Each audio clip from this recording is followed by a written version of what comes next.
Hello, and welcome back to your 1 p.m. Track 2 session. We are super glad you are here with us, and we are very grateful to have Dr. Tolcher here, presented by Asentage Pharmacy. And he's going to be speaking to us about making drug development work for you in uncommon cancers. So, Dr. Tolcher is a medical oncologist with over 25 years' experience in early drug development and clinical trials.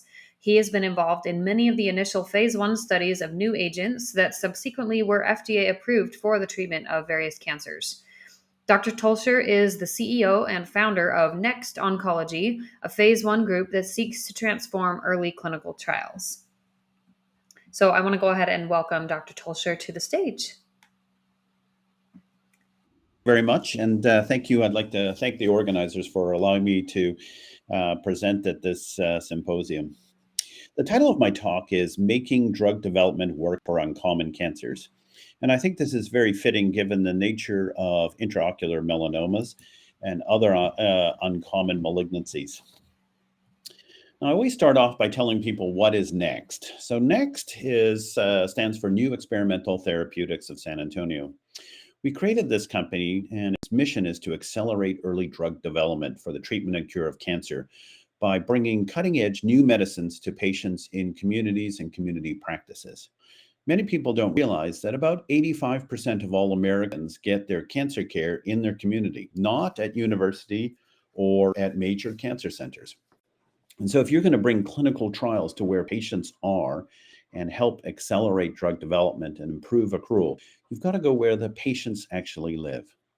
Our vision is to be the most successful phase 1 program in the world. We currently have 2 sites that are open and operating, one in San Antonio and one in Austin. We've just announced our opening for Fairfax, Virginia, January 1st, and we will be opening in November 2 sites in Europe, one in Madrid and one in Barcelona. Our goal is to grow to between 6 and 12 sites worldwide. By bringing that level of expertise to many different cities, we'll bring many more of these new clinical trials to where patients are. Now, there's been a lot of progress in melanoma. In the last 5 to 10 years, we've seen enormous advances in immunotherapy in this disease, as well as targeted therapies. Now, the biggest issue is that almost all of this progress has fallen in the camp of cutaneous melanoma. PD1 targeting therapies, as well as CTLA4 therapies, have really affected the long-term outlook for patients. We've seen progression-free survival improvements, and we've seen overall survival improvements. And in fact, we've taken one cancer where, in many cases, it is incurable and turned it to treatable, and in some cases, curable. The trouble is that melanoma is a diverse disease, and the intraocular and mucosal diseases have not followed in suite.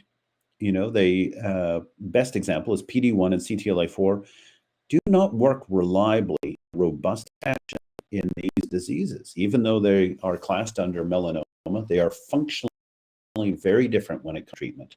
And we've not seen any improvement in progression-free survival or overall survival with PD1 therapies in this disease. Now, what do I mean by PD1? Well, these are immune checkpoint inhibitors, and you may have heard a lot about them, but it stands for the word programmed cell death protein, and it's found on T lymphocytes. T cells are the immune cells we sometimes think going around and actually killing both viruses. They'll kill transplanted kidney, but they will also kill a malignancy. It is the discovery of that led to the Nobel Prize a couple of years ago. And so when a PD1 interacts with a protein on a T cell called a programmed cell death ligand 1, it keeps the T cells under control and stops them from killing any of the cells, especially cancer cells. There are several of these immune checkpoint inhibitors that are approved and that target PD1. And of course, this is important because if we can do that in some patients, can we actually effectively improve the way that T cells kill cancer cells? Now, intraocular, as you all know, is a very different melanoma, and in many, many ways. First, it's very rare compared to cutaneous melanoma.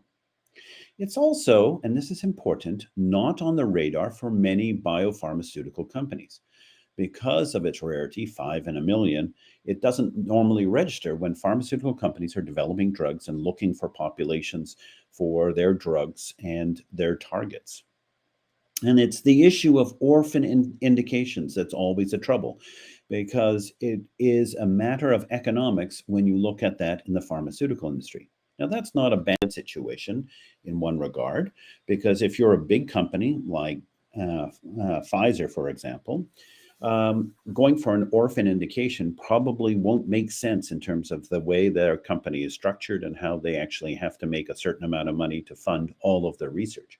But for biotech companies, orphan indications are an exciting area, because even though it's a small population, they can develop innovative therapies. And what might be a rounding error in terms of what they consider marketable value for a small biotech, it can be a great success. And we've seen that actually in the last few years, where small biotech companies have solved important questions for rare diseases and have succeeded and exceeded greatly. Now, one of the biggest challenges that we are all facing in drug development is sometimes we see anecdotal responses, a response, say, for example, in an ocular melanoma. And how do we turn that anecdotal response to something that's a lead, and we pursue it and actually get drugs developed? Well, I use examples from other rare cancers and how advocacy can actually build advancements. And these are some that I think have done it very well. The Adenocystic Cancer Foundation was formed by a husband of a woman who had adenocystic cancer. And they've built a great advocacy program, sponsored even clinical trials, and a number of other research initiatives. The Leukemia and Lymphoma Foundation have done this, and they've done it very well. They've actually sponsored one biopharmaceutical company to be able to develop drugs for patients who had failed standard therapy, or elderly patients with AML, which is an important disease and not easily treated with the same treatments we treat other leukemias. And then there's the Neurofibromatosis Foundation. They have done a fabulous job identifying those patients who actually carry this gene and this disorder. And more recently, the Sarcoma Foundation. And they've done a wonderful job actually sparking interest both in pharmaceutical companies, biotech companies, but also coming up with better models for the study of this disease. Now, going into what I'm going to present in terms of one clinical trial where there's some very interesting clinical findings. I'm going to speak about a drug that targets something called MDM2, and it's combined with checkpoint inhibitors.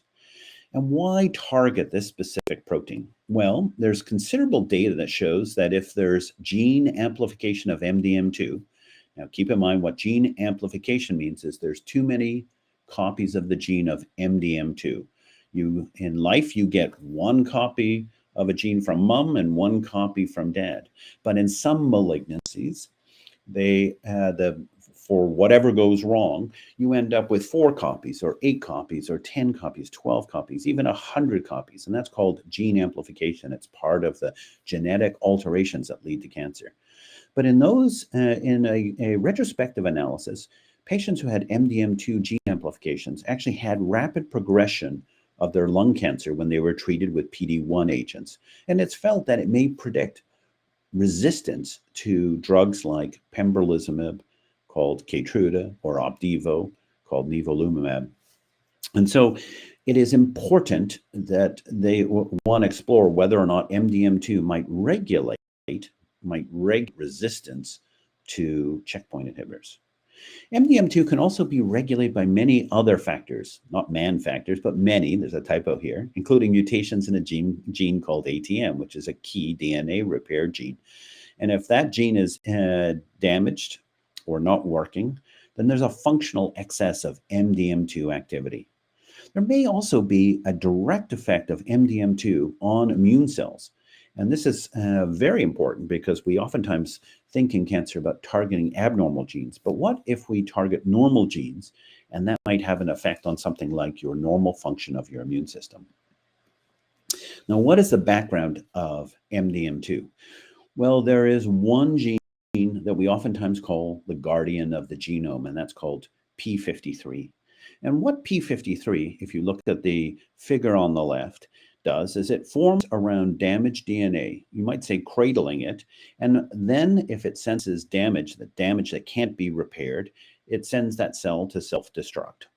And that's important because we don't want damage in our DNA, because damage is actually the whole root cause of cancer. So we accumulate damage, which leads to lots of mutations, and that leads to a cancer. So if our p53 gene is working properly, it can recognize that and say, this is damage, and it'll self-destruct. And we keep the integrity of our genome. What happens, though, is that if there's a mutation, an early mutation in p53, that protein, p53, can't fold appropriately around the DNA to sense damage. And then, of course, this figure on the right sort of shows a rather disorganized situation where it won't cling and appropriately bind to the DNA or act on damage. So how does MDM2 affect p53? Well, MDM2 is something that's really important. What it does is, if it normally binds to p53 and leads to p53 degradation. And it's in this perfect balance, you might say. If you've got a normal amount of MDM2, it doesn't clear out all the p53. But if you have too much, it then clears out the normal p53. So it's functionally a lot like something that leads to the protein being sent to the garbage bin, and it's not there then to protect your genome.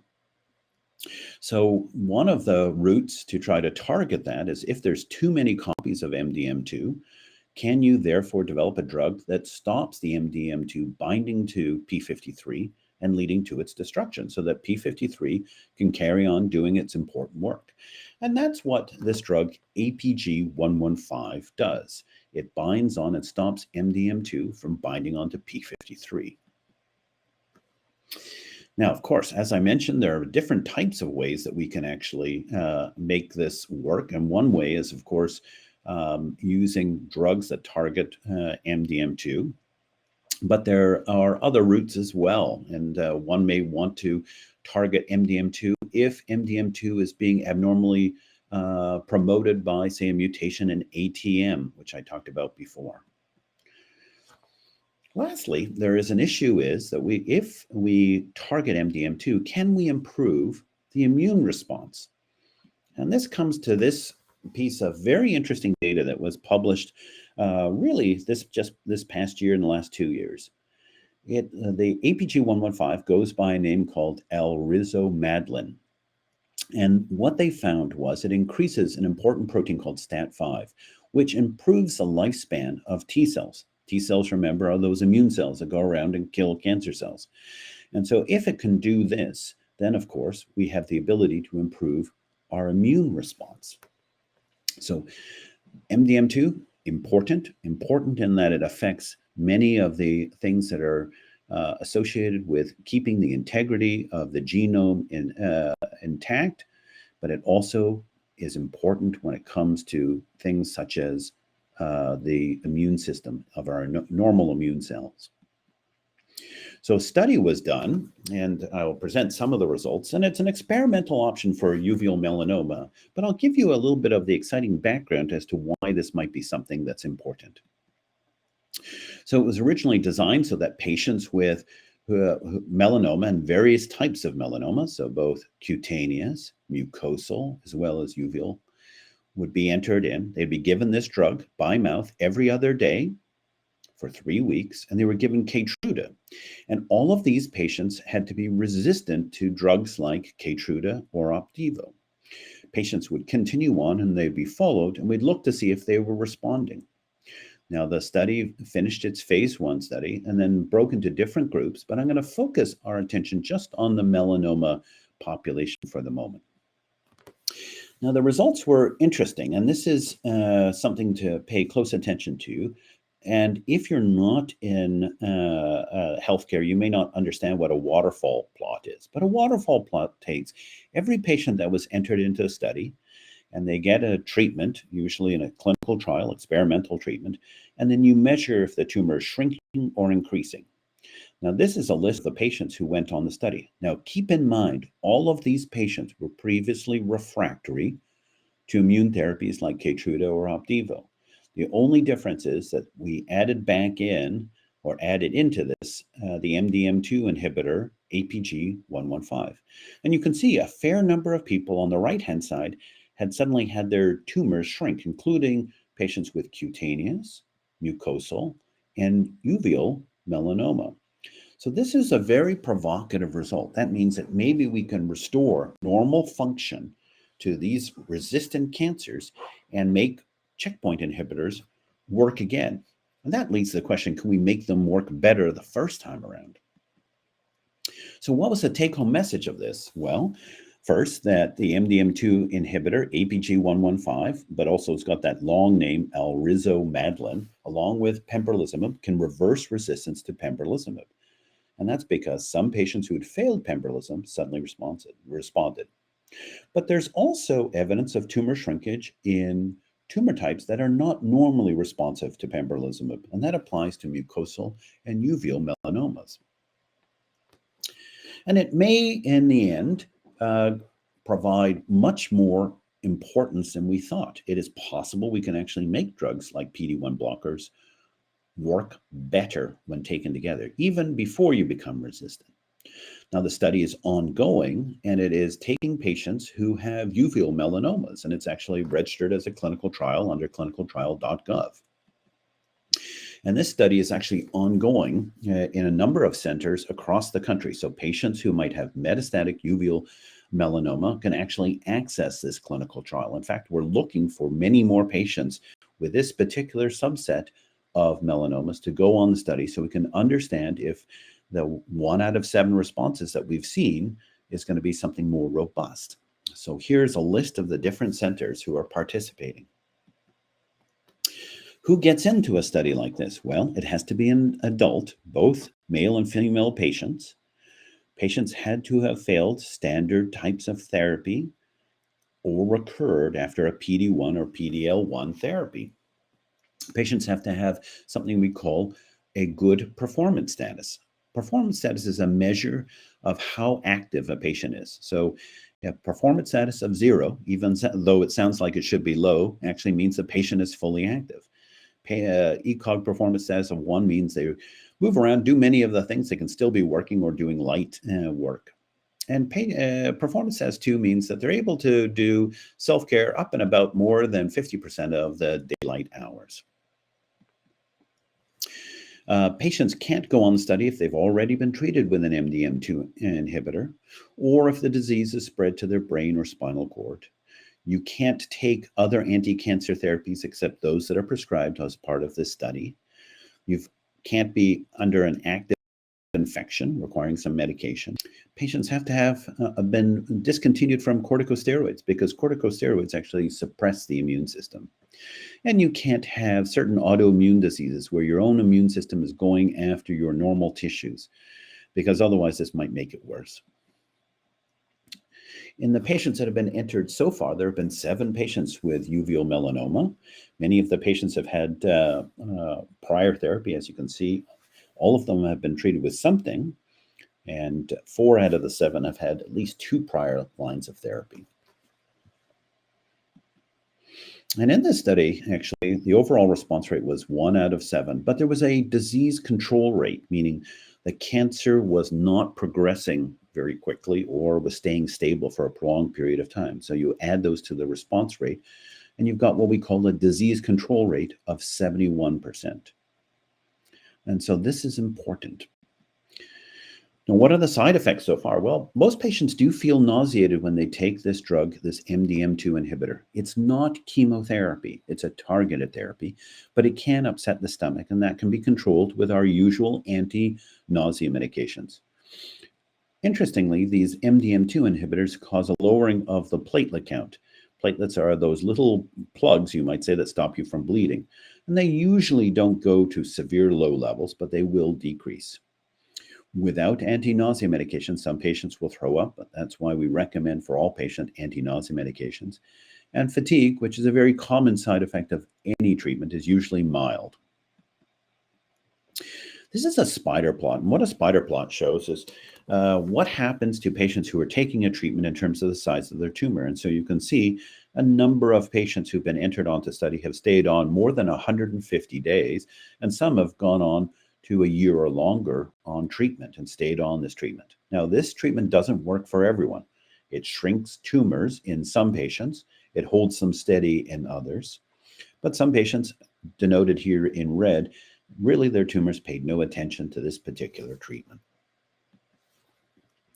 So, what is the conclusion of the study to date? Well, as I said before, it appears that MDM2 overexpression may confer resistance to drugs like pembrolizumab and hence able to avoid your own body's immune system.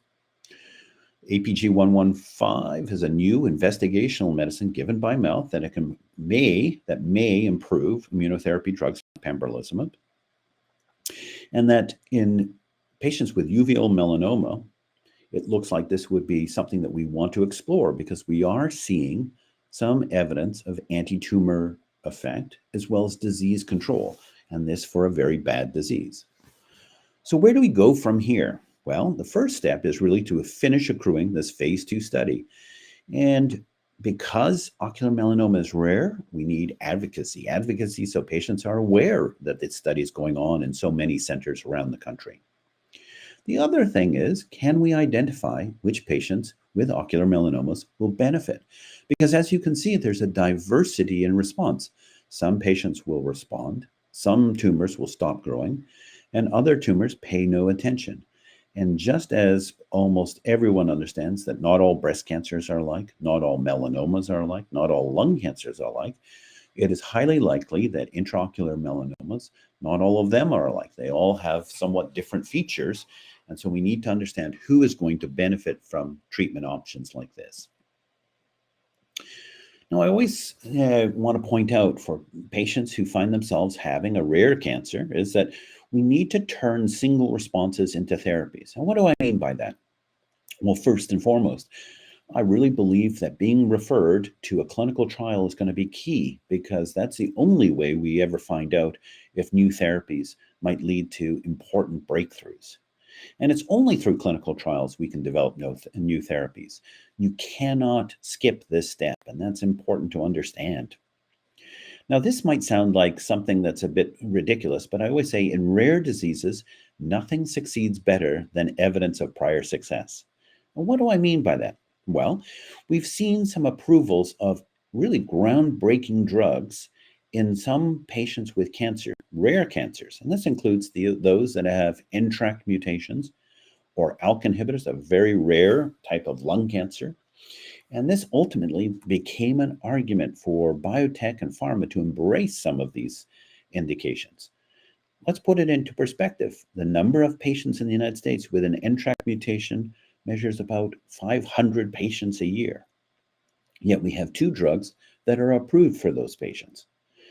For ALK, it's only about 1 or 2% of patients with lung cancer. And so those patients have now meaningful therapy that can control or shrink their tumor and lead to improvements in life expectancy. So when we see a response, what we really need to do is try to follow up on that response and see what we can do to find out why that patient responded, say with a ocular melanoma, and how do we turn that into something that might benefit other patients. So how do we improve drug development in ocular melanomas? Well, first step is always supporting basic research. It's through understanding cancer that we actually can come up with targets to develop drugs. And we need to have whole genome sequencing to identify the targets that are unique to ocular melanoma, because that's where we oftentimes develop these targeted drugs. We need efforts to not only find those that are unique to this disease, but find the ones that are shared with other cancers. As you know, some of the greatest advancements in breast cancer came through understanding alterations in ovarian cancer, and that led to BRCA1 and BRCA2 being identified in breast cancer, and ultimately leading to drugs that benefit patients with ovarian cancer mostly, but also breast cancer. We need new models of this rare disease. Patients, when offered, when they see the opportunity that they may be able to give some of their tissue from a biopsy It can be put into these things called patient-derived explants, building new models that you can test a wide variety of new drugs. You can also create these things called tumoroids. Tumoroids are different than the usual ocular melanoma cell lines. They grow in little 3D cultures. They're more representative of the disease that we see in clinical trials. And we need to make these models widely available. I mentioned earlier that the Sarcoma Foundation has done a great job coming up with sarcoma models that can be used by pharma and biotech. And these things ultimately will lead to better therapies. And lastly, we've got to encourage participation in clinical trials, both in the phase 1 and phase 2 arena. Phase 1, many times, because they are more flexible and wide open to patients with a wide variety of malignancies. Many times, phase 2 studies are very restrictive and say only cutaneous melanoma. There's also opportunities to create unique databases for patients to find clinical trials. And I say that because through advocacy, you can point patients to clinical trials going on for your disease. Many patients find clinicaltrials.gov a very difficult website to find a clinical trial for their cancer. And I challenge any of you to use it and really be able to drill down on these things, because it is sometimes a bit confusing and sometimes turns up a lot of results that aren't particularly helpful. One of the things that is particularly important, and the Adenoid Cystic Carcinoma Foundation did this very well, was they created a database for some of these responses in phase 1 and were able to kind of discover if this is truly working and then direct patients to those clinical trials. Remember what I said, those anecdotes are important. If you reached out to a lot of investigators and said, do you have any studies that had responses in ocular melanoma? And they were able to say, we had one patient and that one patient responded. That's something that's important. And through advocacy, you may be able to support that particular maker of that experimental drug to go on and pursue this. And much like the Leukemia and Lymphoma Foundation, maybe build or support these studies. That's a major undertaking, but I think through advocacy, you can sometimes help these companies try out something that would ultimately have a breakthrough designation by the FDA. So with that, I'd like to thank you for your attention, and I'd be happy to answer any questions that come my way. All right, give me just one sec. There we go. All right. Sorry, I had to pull my screen to be in the right spot. Okay, we have first of all, I just want to thank you, because I feel like this presentation, like I see studies and I see like Melody will post things on Facebook for us sometimes, and I see those studies and I start to read them, and then I just get overwhelmed and I feel like I can't understand what's happening and I just like give up. So I feel like the breakdown that you gave us in this presentation, where you would show us the graphs and everything, it just helped to kind of put it into terms that make sense, and that are understandable to all of the rest of us, without us having to go through and try and scope through the whole study to understand, okay, so did this study actually help us or not help us in research? So it looks like we do have some really good questions coming in from the chat. And it looks like, let's see, Paige, if you can bring some of these questions up starting at the top. It looks like we've got one from Brian. Okay. So are there funding sources for out-of-pocket payment if I enter an expanded access program for tebentafusp right now? Well, that's a good question. I don't know. I'm afraid I don't know all the different ways that one can actually get into expanded access programs. So I'm not sure I'm the right person to answer that question. That would probably be something to speak to the manufacturer of that drug. Okay. So, and if I'm remembering correctly, that's Immunocore. So we can direct them there. Let's see. Melody says yes, Immunocore. So if you have questions about I can't say it, but if you have questions about that one, direct those to Immunocore. Let's see. Next question.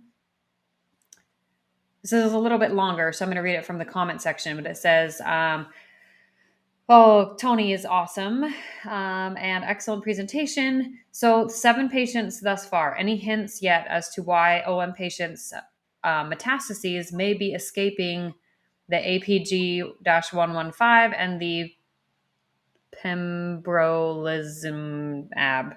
I'm sorry. Post-therapy biopsies that could be interrogated versus pre-treatment biopsies. Any of those kinds of things that you guys have studied yet, or is that in the works?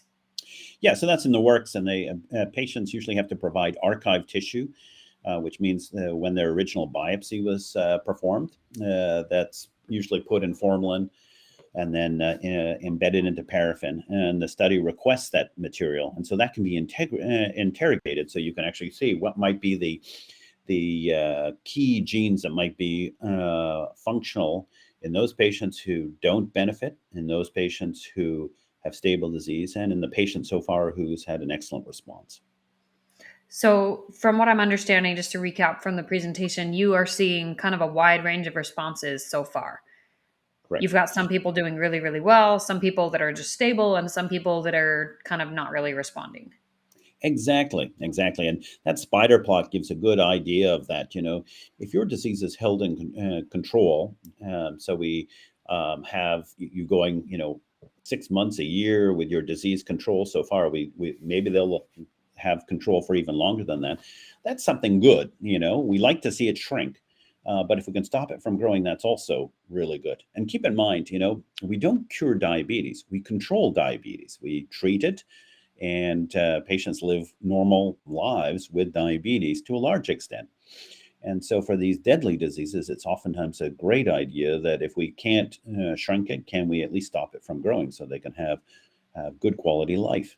And so the next question then is, what is it different between the patient who responded versus the 4 patients who essentially had stable control of their disease for long periods of time versus the 2 patients where the treatment made no difference? And those things can be sorted out by what are called comparative genomics. It may lead somewhere, but you need to have a large number of patients going on, because when you're only dealing with 7, it's too small to make any conclusions. So we need to have patients enter this study so we can actually understand that the difference is much better. So, basically, we need more numbers. Like, Need more numbers, and need the more nature. numbers. And for my clarification, you mentioned like a little bit earlier on talking about the biopsy and post biopsy or post therapy biopsies. Are these biopsies of the tumor from the eye for uveal melanoma patients, or are these metastatic tumors in the liver or the lungs? Yeah, so it's metastatic usually. Okay. The disease in the eye is obtained, at the time of diagnosis, but oftentimes patients, present with widespread disease, which is the stuff we have to control because that's what ultimately will lead to loss of life. And so, liver is a common place, unfortunately, for this disease to end up, and so biopsies can be done there. Okay. So, out of curiosity, I know like Castle Biosciences does those biopsies of the uveal melanoma that's within the tissue of the eye, or the choroidal melanoma. Is that something that's been studied at this point, for the purpose of these kinds of trials? I guess that would be more adjuvant therapy. Yeah, it's more adjuvant therapy. The biggest challenge is if you go to a perfect, I call it a perfect place to kind of look at things, is the TCGA database, or even something called CBio, and then you try to pick out the ocular melanomas. It's very hard because a lot of those specimens have not been sent for sort of whole genome sequencing. Such a robust database exists, and you can see the mutations, and that's Mhm. something that I think needs to happen. That once that tissue is out of you, I think it needs to be gifted away for research to be done on it, because you don't need any more, quite honestly. And locked in there is the genetic information that ultimately led to the cancer. And it's the big numbers in genomics that make a difference. Now, you'll never get really big numbers for this disease, but think of it this way: 100 to 500 specimens that have undergone whole genome sequencing, we'll start to see commonalities. We'll also see differences. And it's through those identification of some of those unique things that sometimes you can actually develop therapies to. So, sorry, I'm just kind of writing off my own question right here that we just thought of, and then we'll pull up a couple more from the Q&A. But has such a whole genomic sequencing been created yet, to pull into to pull the uveal melanoma, the choroidal melanomas into those kind of sequencing? Like, I guess my understanding was that that was what Castle and Impact Genetics were trying to do, was to kind of bring that to front. Yeah, I think it's probably going on. It's the question is, when do you get that data into what I call the public domain basis? One of the key things that I think is that this type of genomic data, the beauty about TCGA is it's open to everyone, at no charge. CBio portal is also anybody can go on, click on a tumor type and put in a gene that is this gene found here, or look at the genes associated with certain types of malignancies, and it'll serve up the answers to you directly. And that's what's really required. You need those not only the data, but you need to have that data into some of these wide scale public and institutional accessible databases. Gotcha. Okay. So our next question is down here, hopefully in the corner. If I have an autoimmune disease, but I'm not on any medication, can I still do one of these clinical trials for one of those inhibitors? Possibly. The big thing is that really it depends on the autoimmune disease, the severity of it, because we do know that in some patients, not all patients, but some patients with autoimmune diseases, fire up the immune system with a clinical trial, the autoimmune disease can become much worse, and we don't want to do that. The first rule of medicine is do no harm. So that's one of the questions. So she should speak to her doctor about the clinical trial, or speak to one of the people at a site that's doing the clinical trial and find out if her particular disease might exclude her. Okay. So it sounds like it's a kind of a unique situation there. Let's see. So I think you already answered this question, but APG 115 is available only for metastatic trials currently, right? There are That's no adjuvant trials current to date. That's correct. That doesn't mean that they aren't in the plans. So I always say that it might be worth speaking to the people at Asentage as to what their plans are. But I would just sort of put it as directing it to the people who are currently trying to figure out, where they go next. Gotcha. Okay. Let's see. It sounds like getting the T cells to work better overall is the goal of most experimental drugs. Is that accurate? Yeah, well, at least in immuno-oncology, it is. Okay. This shows you the impact, that's happened, is that we've gone from not having any useful immune therapy to having many drugs approved for it that target PD1, that have really kind of transformed many diseases by the fact that they can turn on the immune system, and that immune system then can turn on the cancer. Now, it doesn't work on everyone. So there is probably about 200 agents out there being developed that try to get the immune system to actually work better beyond just the PD1. We've never been in such a good space in the history of cancer. There are over 900 new agents that are currently in clinical development. 900. That's incredible. And so it So really there's a is. lot of work. There's a lot of work. That's right. Okay, I'm trying to see where our other question is. I think we have one more, maybe two. No, it looks like it's just one. Okay, so it says, does a previous cancer diagnosis that has been resolved with chemo exclude me from a trial for my OM that is now metastasized? So let's say breast cancer that they've had chemo and radiation for, and it's been cured, or they, are now stable, but now they have OM. Not necessarily. There's lots of clinical trials that take patients who have had prior malignancies. One would have to check on this particular trial, but there are others as well. So many times, if you've been free of disease for a few years, and it doesn't seem that that's the situation, patients are included in clinical trials. When you're trying to treat OM, what you want to make sure, and this is why they do exclude some people who have recent malignancies that are different, is that you want to make sure you're, treating the right disease. And so that's always the key question there. That makes sense. So who, as patients, if we're reaching out, who are the, or how, I guess, are the best ways? You said clinicaltrials.gov, but how is the best way to get in touch with the trials near you if you're a patient?